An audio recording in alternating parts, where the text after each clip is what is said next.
Bueno, atxalde hon denoi, ongiturrea gaurko udalbatzarrara.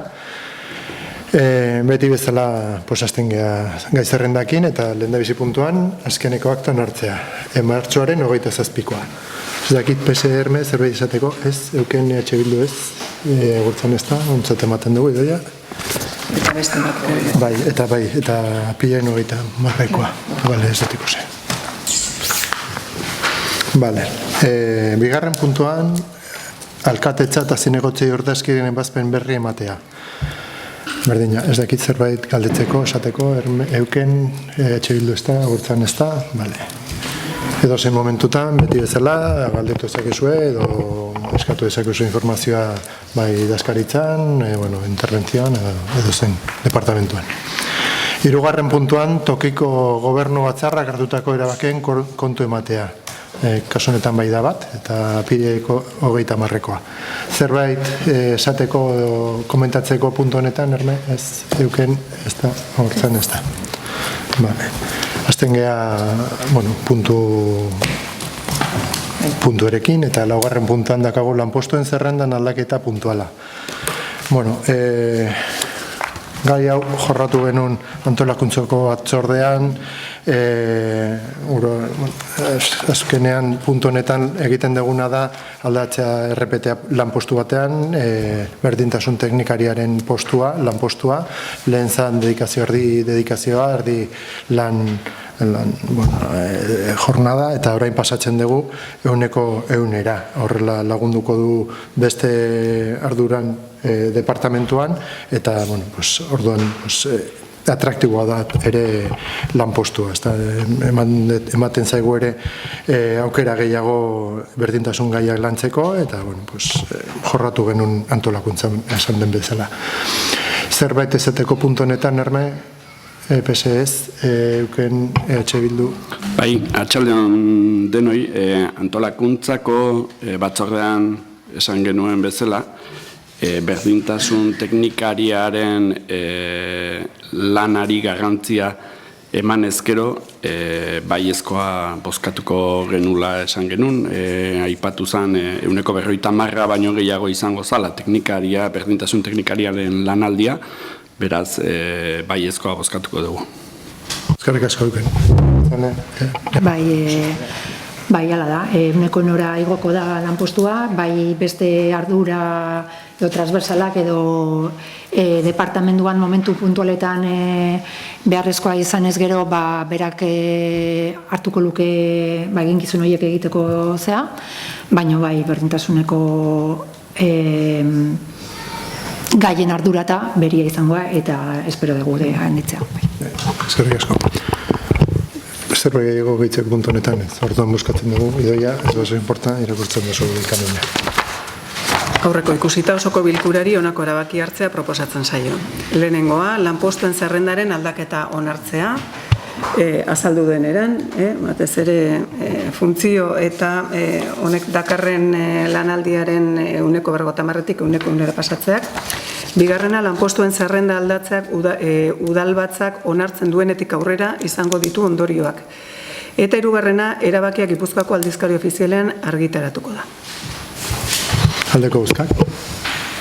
Batez, eskerrik asko. Bosgarren puntuan, dakago 2026ko San Miguel egunaren onarpena. Hori urtero egiten dago, Eusko Jaurlaritza eskatzen dugu izandatzea jai egunak, eta San Miguel egunean izendatzen dugu urtero, patroi ezategatik, iraian 29an kaso aurten adibidez asteartea dela, jai eguna izango da hemen urnetan. Jorratu zen antolakuntzako batzordean ere, hau batez onartu zen, eta ekartzen dugu hemen bozkatzea. Ez dakit, beste zerbait esateko, euken ez da, agurtzen ez da, orduan idoia ez bazen inporta. Osoko bilkurari proposatzen zaio onoko erabakia ardezan. Lehenengoa, Urnietako udalerriko tokiko jaitzat onako egun hau proposatzea 2026ko, irailaren 29a San Miguel eguna. Eta begarrena, erabakia Eusko Jaurlaritzako lan eta enplegu sailari jakinaraztea. Aldeko bozkak? Hau batez, eskerrik asko. Hurrengo puntuak informatiboak dira, azten gaia 6. puntuarekin, udal langile lizentzia eta baimenak. Bueno, azken urtetan Europanean nabarmen egin dira emakumeen eta gizonen arteko tratu eta aukera berdintasunen arloan eta neurri garrantzitsuak onartu da enpleguan aukera berdintasuna sustatzeko eta bermatzeko. Egon dira aldaketa legeetan eta topatu gehiamen udaletxean funtzionarioak eta interinoak kondizio desberdinak laboralak barkatu, kondizioak desberdinak zeukatela.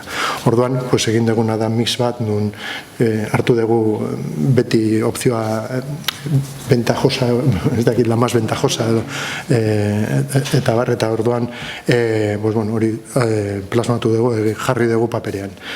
Jorratu da langileen ordezkarekin, jorratu da batzordean, kasu honetan antolakuntzako batzordean, eta horren ekartzen dugu ben plenora informazioa emateko. Kasu honetan, ronda bat egiten dugu, PSE zerbait esateko puntu honetan, ez Bildu ez da, eta AJ ez da. Orduan, informazioa pasata dago eta hurrengo puntura goaz.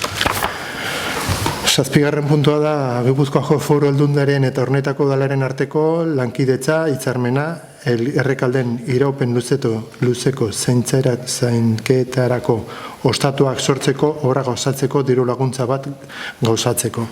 Foru Aldundiaren hitzarmen desberdinak egin ditugu, gelditzen zitzaigun, segun hitzarmenak, kopuru bat jasotzeko eta orduan horren ari buruz egiten dugu hitzarmen hau. Hitzarmen hau da errekaldeko obrangatik eta 400.000 euroko kopurua da. Jorratuta dago, antolakuntzako batzordean, hala ere, buelta bat egiten dugu, zerbait esateko, PSE ez, Bildu ez da, AJ ez da. Informazioa pasata dago. 8. puntuan dakagu diru laguntzen plan estrategikoaren ebaluazioa. Urtero bezala, diru laguntzen plan estrategikoaren ebaluazioa egin dugu, eta azaldu da, azaldu dugu. Berdina, antolakuntzan azaldu da, eta beti bezala, akats, nik uste nire uste txikiak identifikatu ditugu, orduan horren ari buruz, gero hurrengo puntuan barkatu, me estoy pasando del punto, barkatu. 8. puntua dago plan estrategikoaren ebaluazioa, diru laguntzak. Azaldu dugu berdina elkarteak eta bar. Azaldu dugu antolakuntzan, kasu honetan ze laguntzak ematen dizkigu, gehiena elkarteei, klubei eta bar.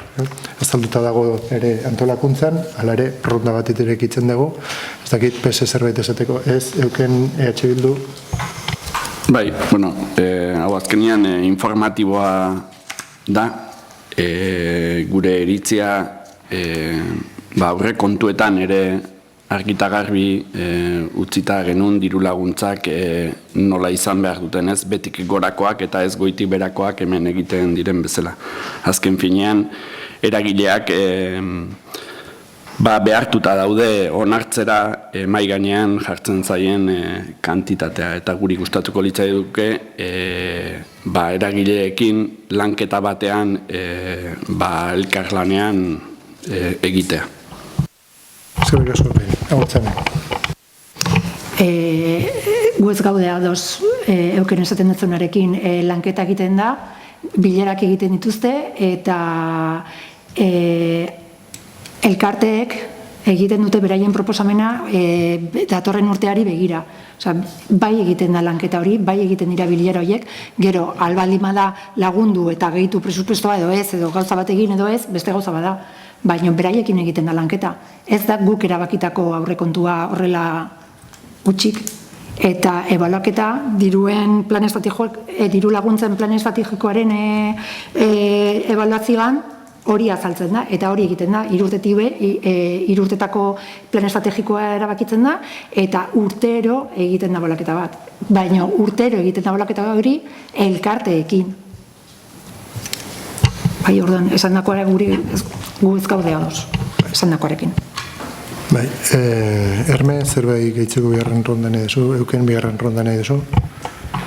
Horregatik kostatu da behin baino gehiago hitzarmen horiek sinatuta egon behar zutenean abendurako, urtarrilarako edo azken finean beranduago sinatu dira, hitz egin dalako, denbora pasadalako, gauza da ados zeuden edo ez zeuden edo behartuak zeuden ados egotera.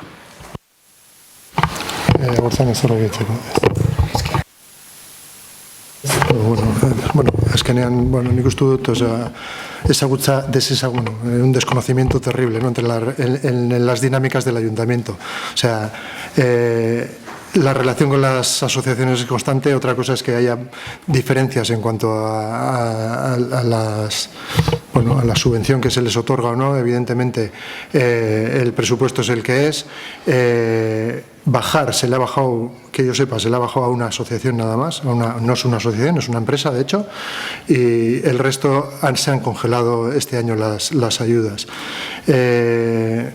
La relación, como digo, con las asociaciones es constante. Como dice Agurtzan, todos los años se hace una evaluación, pero no solo eso, sino durante el año la relación es fluida. Es verdad que pues, ha costado un poco más algunos convenios. Por ejemplo, en Xoxoca lo que ha habido ha sido una escisión. Antes había una asociación, ahora hay dos, y ha habido que acordar cómo repartir el dinero y por eso se ha alargado más, pero en general la relación es fluida con todas las asociaciones. Entonces yo tampoco veo lo que has comentado en cuanto a las asociaciones y estoy más de acuerdo con lo que comenta EAJ que lo que comenta EH Bildu. Vale. Bederatzigarren puntuan dakogu bai esan dugun bezala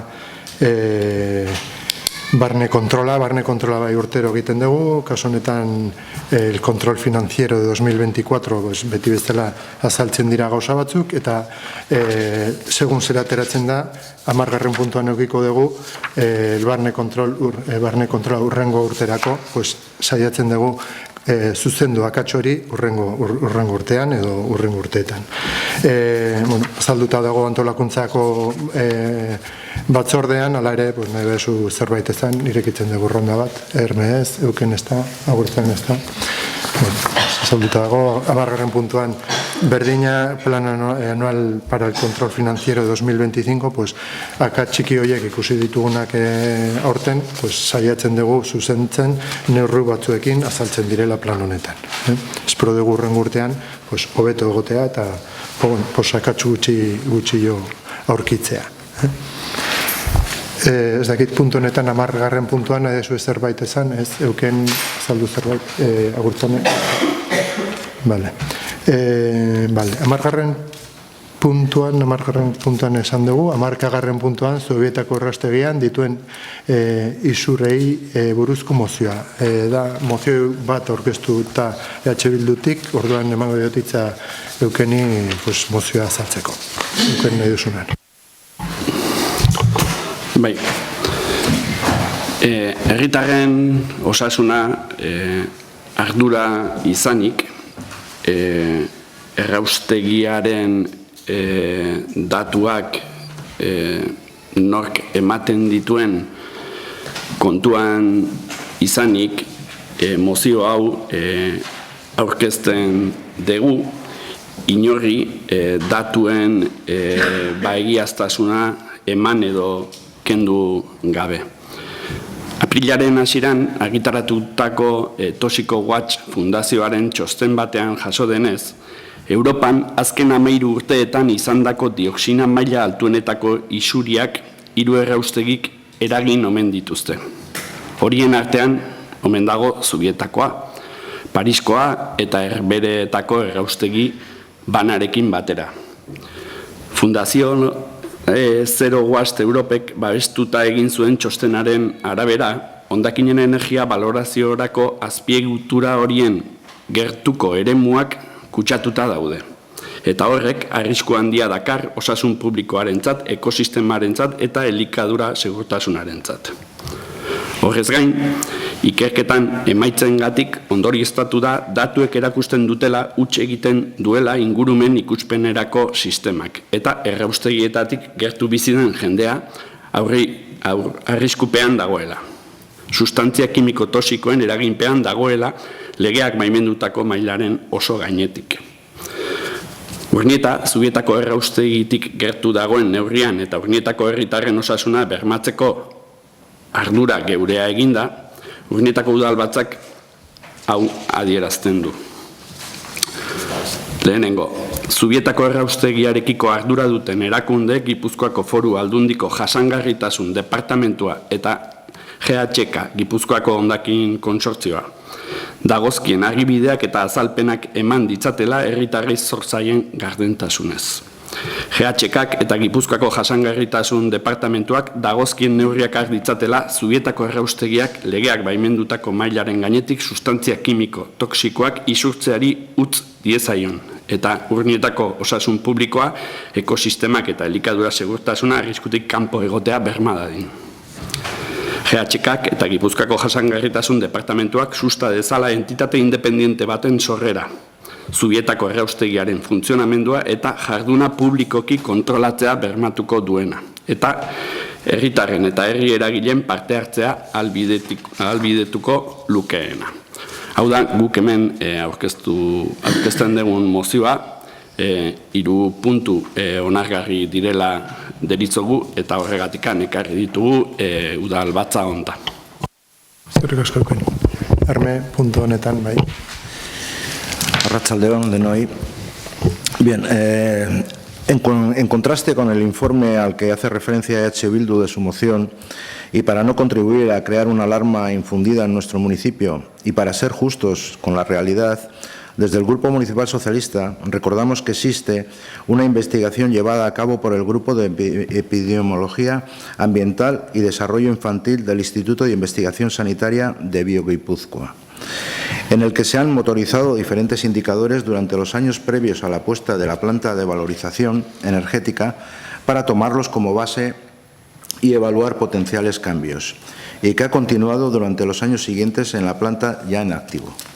Dicho estudio ha concluido que la planta no presenta niveles de polución atmosférica ni tampoco una variación significativa de los biomarcadores de muestras biológicas de orina y sangre obtenidas de la población cercana a la zona antes y después de su construcción, por lo que concluye el estudio que no supone un riesgo para la salud humana o ambiental.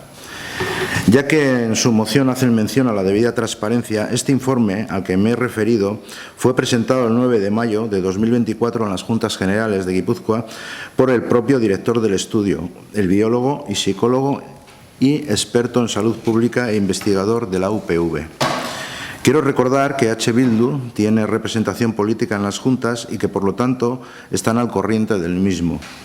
De igual manera, todos los informes se encuentran a disposición de la ciudadanía para su lectura y conocimiento en la propia web de la Diputación Foral de Guipúzcoa. Los datos reales obtenidos a partir del exhaustivo estudio realizado por Bioguipúzcoa desmienten por completo las afirmaciones del informe Tóxico-Wax al que hace mención H. Bildu en su moción. Sin embargo, el estudio realizado por Bioguipúzcoa se trata de una de las investigaciones más completas que se han hecho en Europa en relación con una planta de valorización energética. Se ha analizado, entre otras, el aire, el suelo, los niveles de contaminantes en alimentos y en el organismo de la población. Y el resultado del mismo es claro: la planta no ha tenido ningún impacto en la salud ni en el medio ambiente.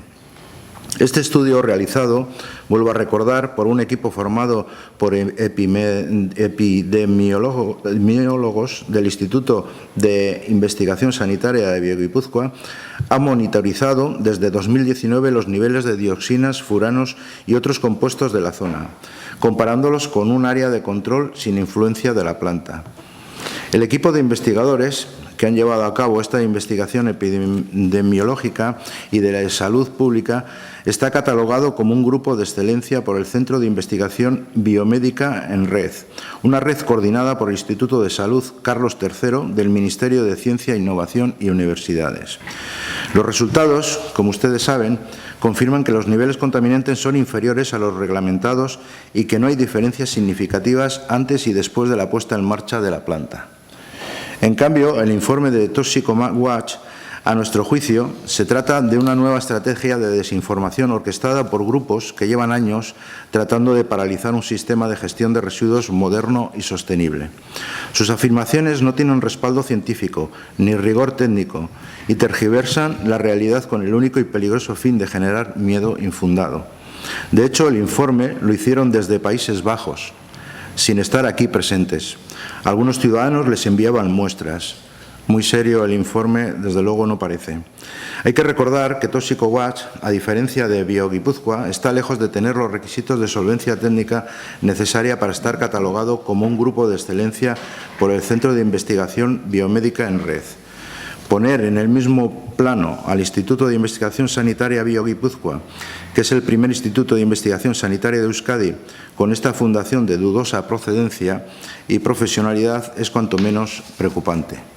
En cuanto a la supuesta contaminación de huevos, las muestras analizadas por BioGipuzkoa, y así se desprende de los informes pertinentes, han demostrado que los niveles de dioxinas están muy por debajo de los límites establecidos por la normativa europea y no se halla diferencias entre la zona de influencia por la planta y la zona de control, y tampoco entre el periodo anterior y posterior de la puesta en marcha de la misma.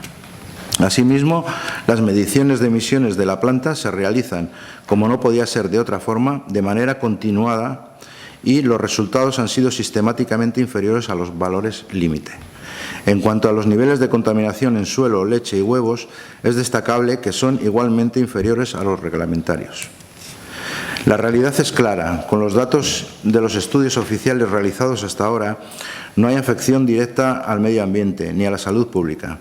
Y así lo corroboran los últimos datos disponibles relativos a la evaluación de la exposición a contaminantes atmosféricos en el aire, donde se dispone de 115 resultados relativos a las partículas en suspensión y metales pesados y 32 de gases contaminantes, que confirman niveles inferiores tras la puesta en marcha de la planta de valorización energética.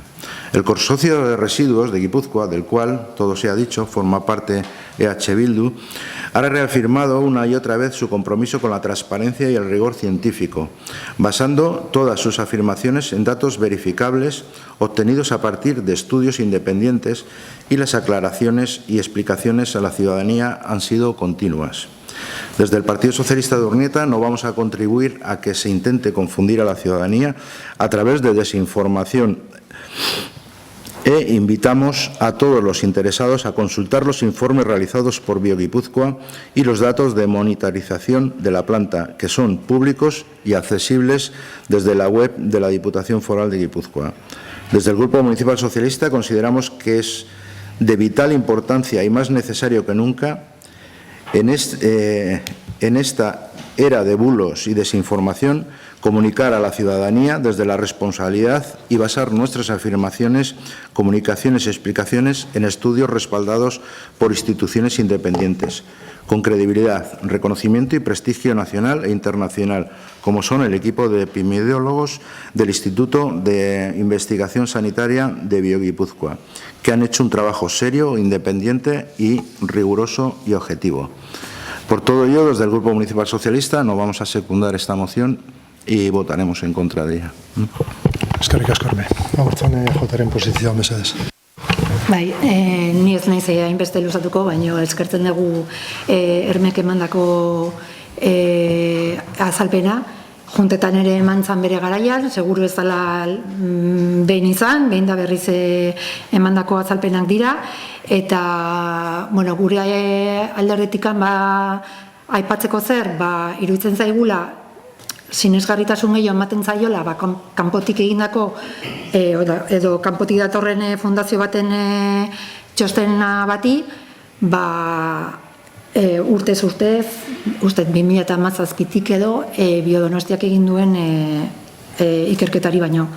Orduan gutzako oi hartzun genio ez daka mozionek eta gure kontrako bozka izango du. Eskerrik asko agurtzan, euken lebezitzen.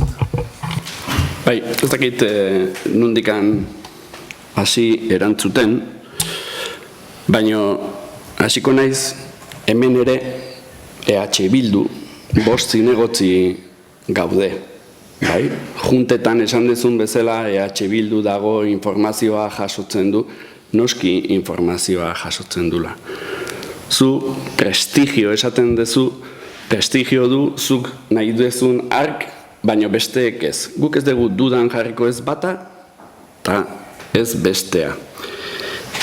Datuak desberdinak daudenean, bai, onena, hirugarren datu bat egotea izaten da. Ze harta, hiruren artean ikusi daiteke nun egon gaitezken edo ez. Gero, aipamena egiten duzu, ez daudela limitetik gora. Zein da limitea? Bai?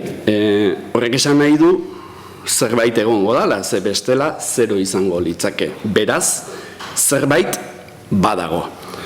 Limiteak jartzea, limiteak muitu daitezke nahi ala edo bakoitzak nahi duen bezala. Gauzak ondo egiten ari direla. Gauzak ondo egiten ari badira, uste dut hemen aipatu ditugun 3 puntuak, bai, herritarren osasunaren ardura erdigunean jarriz, bai, onartzeko modukoak diala.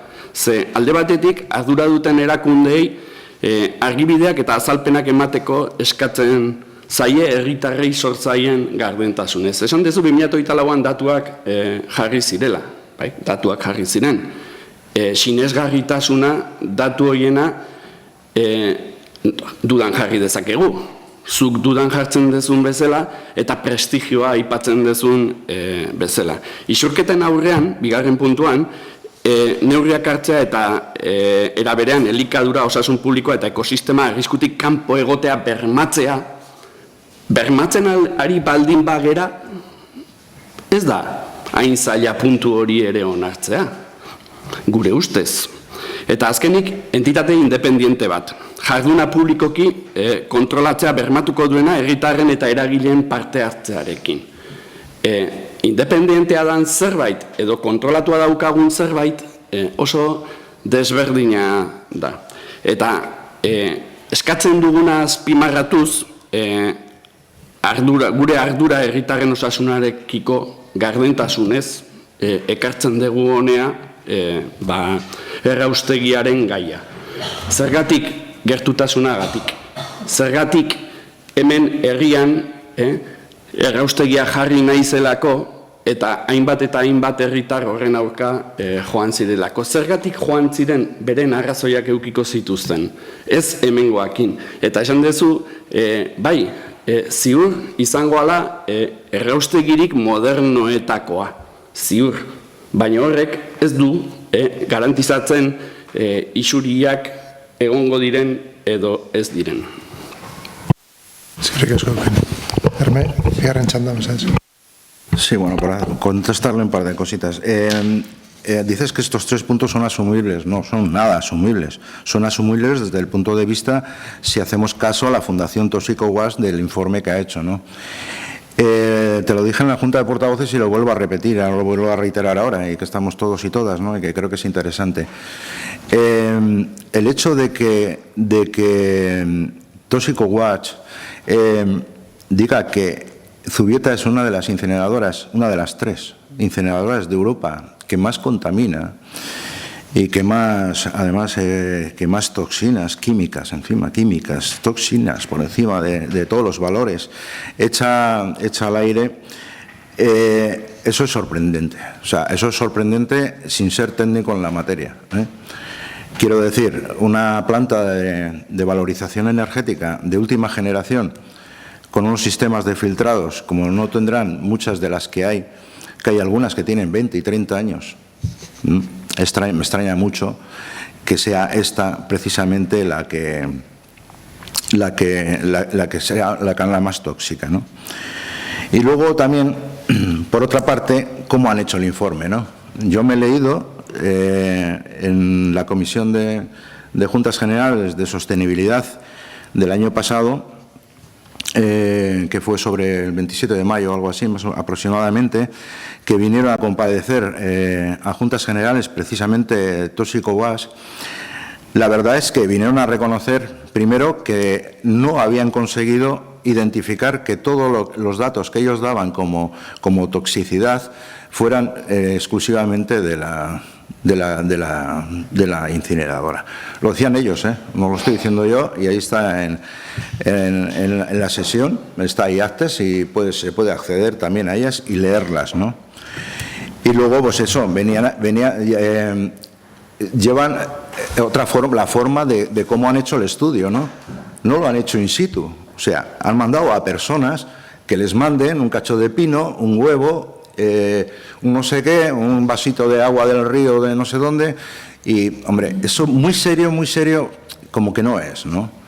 Entonces, si a todo esto que le añadimos le damos credibilidad, efectivamente, los 3 puntos no son asumibles, se quedan cortos. Pero es difícil, es difícil. Y luego hacéis referencia a otra cosa, a la contratación de un esto independiente, ¿no? Que sea independiente. ¿Qué sería independiente? ¿Tóxico Watch sería independiente? Que de hecho la ha contratado Zero Watch. Es que suena un poco extraño todo esto, ¿no? Entonces, y teniendo como tenemos aquí el que hace los análisis, que es Bioguipúzcoa, ¿era, no? Sí. ¿Quién me he liado? Sí. Bioguipúzcoa, que lo lleva haciendo mucho antes de poner la incineradora, durante el proceso de inicio de la incineradora, y hasta hoy lo sigue haciendo, y tienen datos in situ. Y creo que es más que demostrable. Y luego hay otra cosa que dices, que transparencia de la ciudadanía. Yo creo que la transparencia la hay en juntas, la hay en informes, están en las páginas web, y cualquiera que se quiera informar de los datos lo hace. Y está en la página web de la Diputación Foral, cada vez que se publican los análisis en tiempo y forma. O sea que, no sé, yo creo que meter miedo con estas historias es un poco peligroso. Y claro, y funciona mucho, funciona mucho, porque claro, en el momento que atacas, o presuntamente se ataca a la salud, pues hombre, es normal que la gente coja miedo y se crea pues todas estas cositas, ¿no? No sé. Y nada más, yo quería decir que ponemos muy en duda esta fundación y cómo ha hecho el estudio, y luego que lleva 3 o 4 años haciéndolo, que tampoco no tiene modo de comparar. O sea, no tiene modo de comparar que es cómo estaba antes los pinos, cómo estaban los huevos de las gallinas, o cómo estaban. No tenía modo de comparar. Y lo hace además hace un estudio única exclusivamente de la planta, ¿no? No hace un estudio del resto de contaminantes, como puedan ser, pues no sé, la papelera, industrias generales, las propias autovías, ¿no? O incluso las propias vacas, ¿no? Porque, no sé, los pedos de las vacas son malos para el CO2, ¿no? ¿Qué hacemos? ¿Matamos a todas las vacas, no? Entonces, no sé, era un poquito esto, ¿vale? Eskerrik asko, agurtzen, bigarren txanda mesedez. Bai, ni berriro sinesgarritasunarekin nago, Ermek ere aipatu du. Eske niri bi lan hauek Biodonostiak egin duen ikerketa lana eta fundazionek egin duen lana parea edo jartzea eta konparatzea pixkat lotxan mateit. Gaina Biodonostiak ikerketa hau ez du bakarrik, soilik hau egin, eta ja zalantzan jartze dugu Biodonostiaren lana profesionaltasuna, ez dakit, sinesgarritasuna, ez dakit pixkat hori, lotxa pixkat zartitela. Eta gero, hori, ematen dula, bazakit, alarma edo pixkat geizten danean, ez, berriz atera behar dela erraustegiaren gaia.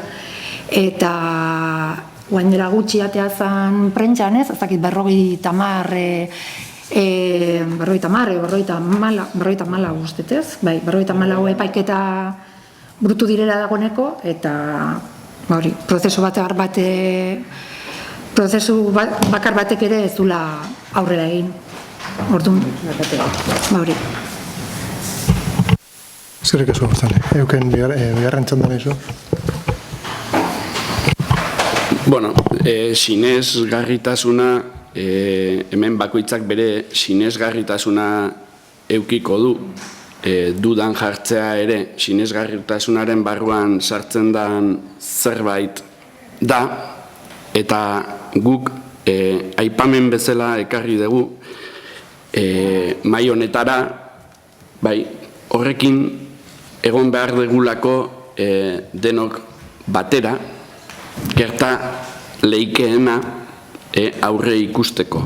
Ze askotan gerta leikeen hori aurre ikusten baldin badegu, erresago da gauzak ondo egitea. Hemen ikusi dudanez, beti dudan toxiko watch jartzen duzu, irakurri duzu, nik ere irakurri dut, baina gauza ez da sinisten den edo ez den sinesten gauza bat edo beste. Zuk izan duzu hemen Biodonostik egin zituela bere garaian azterketak, orain azterketak egiten jarraitzen dula, baina baita ere Biodonosti izan zen esan zuena erraustegia etzala arazo bat, nun beste herrialdeetan jarri diren lekuetan arazo izan den edo arazo sortu den. Modernizazioak bai ekartzen du jetxiera bat isurketetan. Eta aipatzea hor zenbat epaiketa egon diren epaiketa horiek irabaztea nahiko erresa izaten da, eramaten baldin badegu azterketak hasieratik egin dituna, baimenak eman dituna eta bukaeran jarraitzen duena esaten ez dagoela halako isurketarik. Baina dudan jarri nahi detena da isurketak badaude, ez dira onak, baina limitean azpitik omen daude. Eta hori da jarri nahi detena. Eta denbora guztien zuek alarmaren gainean aizazte, alarmaren gainean, alarma, ez geha alarma pizten ari. Esaten nahi geha zer dagoen, zer daukagun. Eta eraberean, eskatzen dugu entitate independiente bat, publikoa. Entitate independiente bat, publikoa.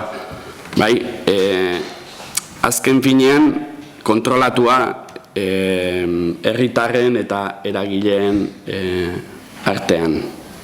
Hori da eskatzen duguna. Datua zehatzen bateko, 54 causas judiciales, 1,8 millones de gastos y ninguna epaitegi, ningún juicio ganado. Creo que es claro. Y nik uste dut, beti jolasten ari zaretela con la salud y con no sé qué, baina beti gaude dentro de los límites.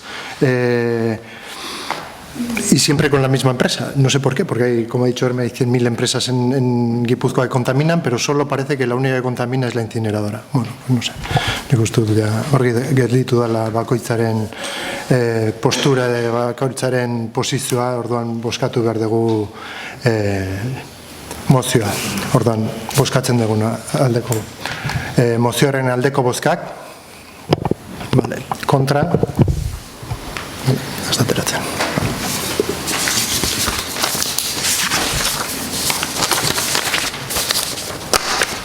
Urrengo puntuan, 12. puntuan, beste mozio badakagu, kaso honetan Gazako hondamendi humanitarioari buruzko mozioa. Aurkeztu dugu, aurkeztu zuen PSE kaso honetan, gero kontramozio bat, beste mozio bat sartu genuen mozio PSE eta EAJaren artean, eta orduan emango diotitza Hermeri aurkezteko mozioa. Horre, Herme. Sí. Bueno, al haberla presentado conjuntamente, leeré yo lo que es el preámbulo y Agurtxane leerá los puntos que vamos a someter a votación. Durante las operaciones militares israelíes en Gaza, que comenzaron tras los terribles ataques de Hamás del 7 de octubre del 2023, que constituyen crímenes de guerra y en los que la organización asesinó a más de 1.250 personas y secuestró a más de 250 rehenes, Israel ha puesto en marcha innumerables acciones encaminadas a causar un daño irreparable a la población palestina. Hace más de un año que el mundo es testigo de un grado inconcebible de muerte y destrucción en la franja de Gaza ocupada. El brutal ataque de Israel contra la población palestina de Gaza ha matado a decenas de miles de personas, borrado de la faz de la tierra y a familias enteras, arrasando barrios residenciales, destruido infraestructuras críticas y desplazado forzosamente a 1,9 millones de palestinos y palestinas, más del 90% de la población de la franja de Gaza, causando una catástrofe humanitaria sin precedentes. Mientras el mundo mira, Israel ha roto unilateralmente el alto el fuego y sigue cometiendo ataques implacables con impunidad que causan la pérdida incesante de vidas palestinas, mientras la desesperada catástrofe humanitaria en Gaza sigue empeorando. Agravando aún más, si es posible, la situación, la ONU acaba de advertir que 14.000 bebés sufren desnutrición grave en la franja. Eskerrik asko, agurtzen. Beraz, urretako udalak, urretako herritarrek duela urtebetetik oihukatzen dutena eskatzen du. Lehenengo, 2023ko urriaren 7an Hamasek egindako eraso bortitza gaitzestea. Bigarren, Gazako populazio zibil palestinarraren aurka egindako genozidioa irmo eta ñabardurarik gabe gaitzestea. Hirugarren, berehalako sueten iraunkorra eskatzea, indar militarrak lurralde okupatuetatik erretiratzea, eta nazioarteko zuzenbide humanitarioa, nazioarteko ebazpenak eta giza eskubideak erabat errespetatzea. Laugarren, estatu batuetari eskatzen diogu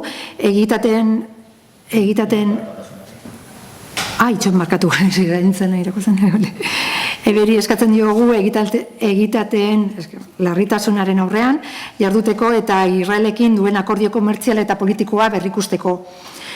Bosgarren, Gazako zerrendan laguntza humanitarioa sartzeko bide seguruak bermatzea, lurralde horren blokeo ankerra eta legez kanpokoak entzea eta palestinar lurralde okupatuaren okupazioa amaitzea.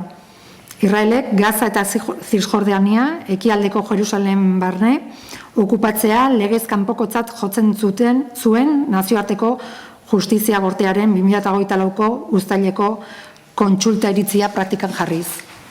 Seigarren, Europar Batasunak bere eragina eta boterea erabiltzea giza eskubideen, justiziaren eta kontuak ematearen alde. Hain zuzen ere, Genebako hitzarmenekiko errespetua bermatzeko. Estatu guztiek gatazkako aldei armak transferitzea etetea eskatzen baitu. Gutxienez, nazioarteko zuzenbidea urratzeagatik kontuak ematea bermatzeko lankidetzan aritzea eta nazioarteko erakunde eta mekanismoak babestea. Nazioarteko zigor gorteak eta eneberen ikerketa batzordeak palestinar lurralde okupatuari buruz egindako ikerketak barne. Zazpigarren, Europar Batasuna aurrez aurre egotea Gazan presentzia militar iraunkorra ezartzeko, mugak aldatzeko, edo palestinar herritarrak Gazatik edo Zisjordaniatik deportatzeko edozein ahaleginen aurka. Eta behartutako leku aldaketa hori, Genebako 4. hitzarmenaren arau haustelarria dela eta gerrako krimena dela onartzea. 8. Urnetako udalak berriz ere, babesten du ekialde hurbileko Palestinako refuxiatuentzako Nazio Batuen agentziak urgentzia humanitarioko arrazoietan oinarrituta egiten duen lana. 9. Urnetako herriaren elkartasun aktiboa adieraztea Palestinako herriari eta gerren biktima guztiei eta munduan gertatzen diren giza eskubideen urraketa justifikaezinei.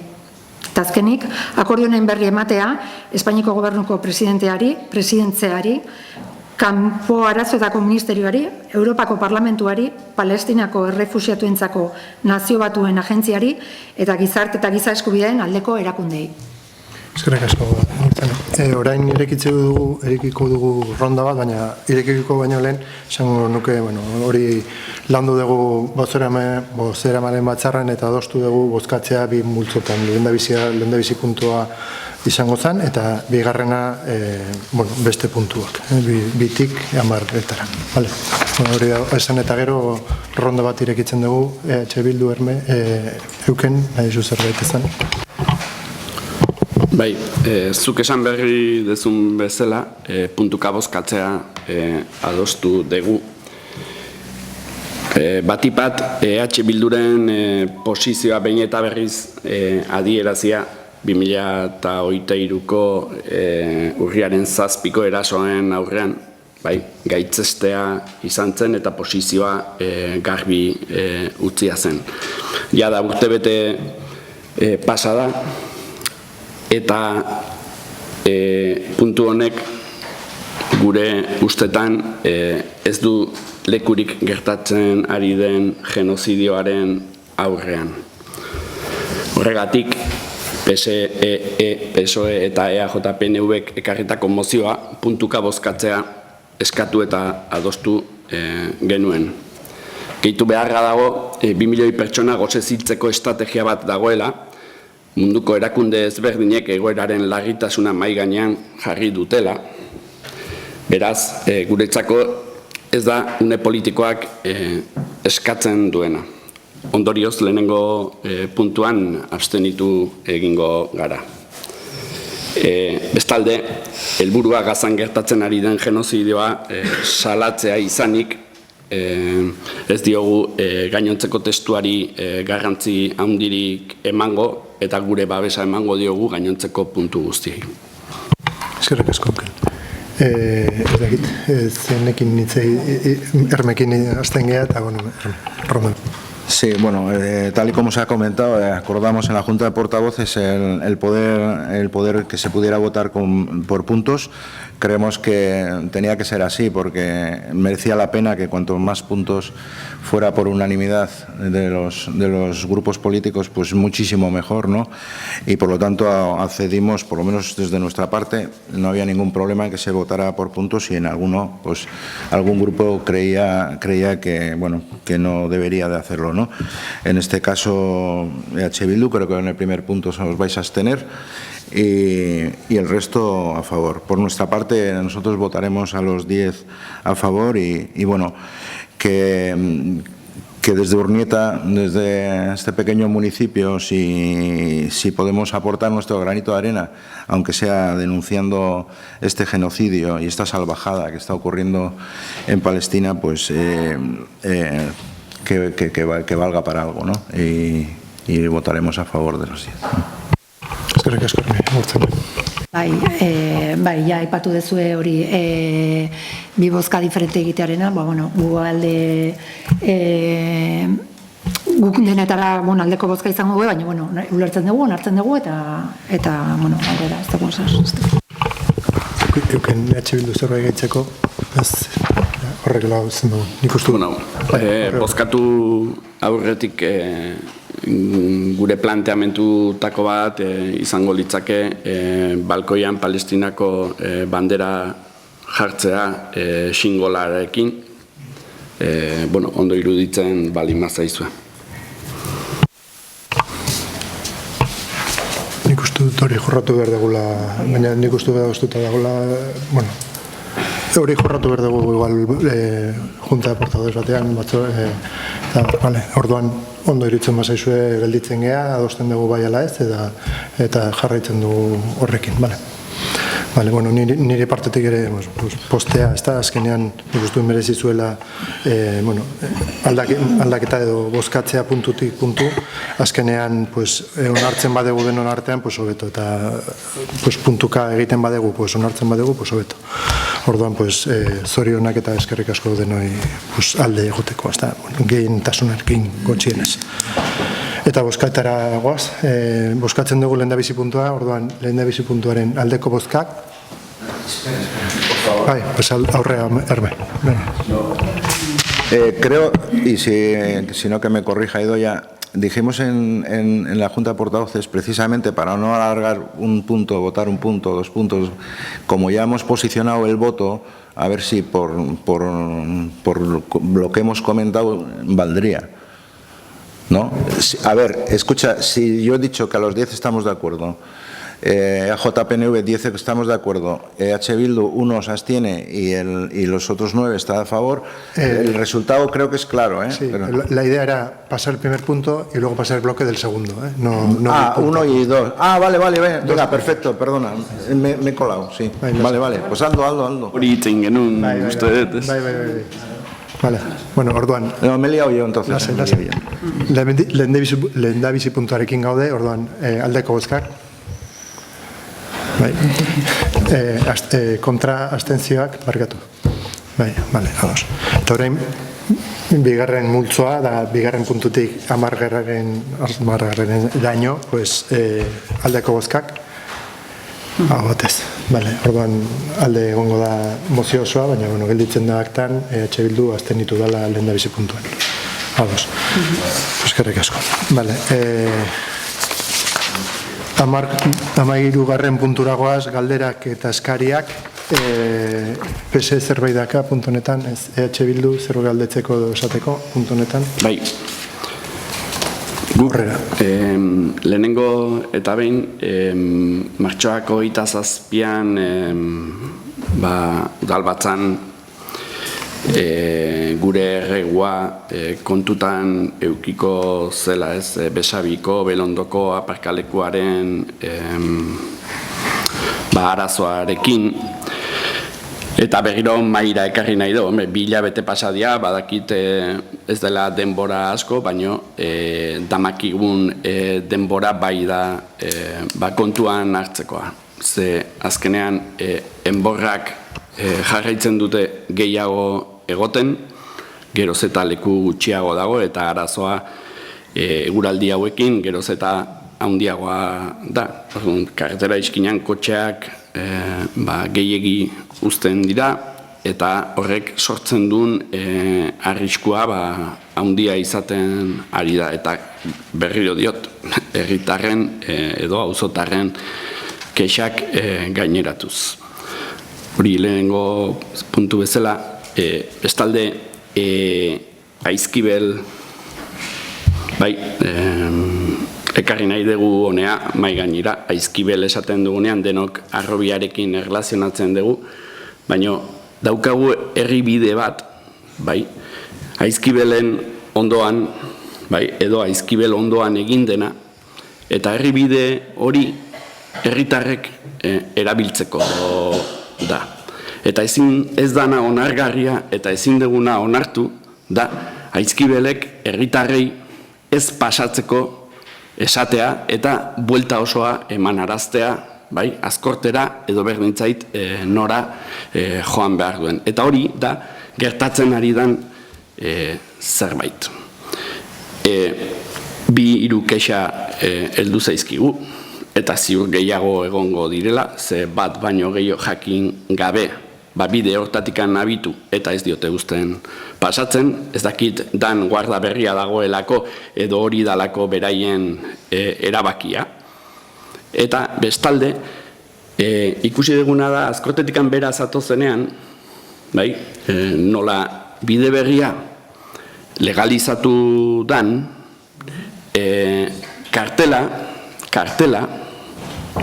dago jarrita, zer behar duen jendeak bertatik pasatzeko kaskoa, botak, preferentzia omen dauka kamioiak, preferentzia herritarrak dauka herribidea dalako.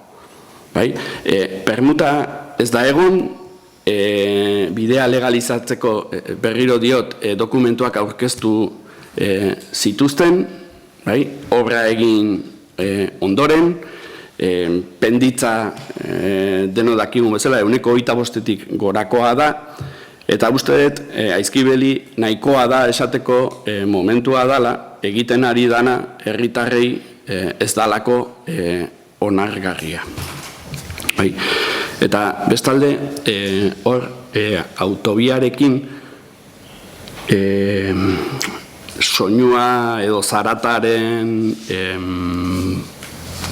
zarata horren neurriak edo hartu zirela edo esan zenuten orain 2 urte edo neurri horiek nahiko genituzke, eta uste dugu momentua dela beste neurri batzuk egiteko, ea neurri horiek ere berdina esaten duten, edo ez azkenean horre auzotarren kexak daude soinuagatikan, eta uste dut hori ere begiratu behar degula. Bueno, vale.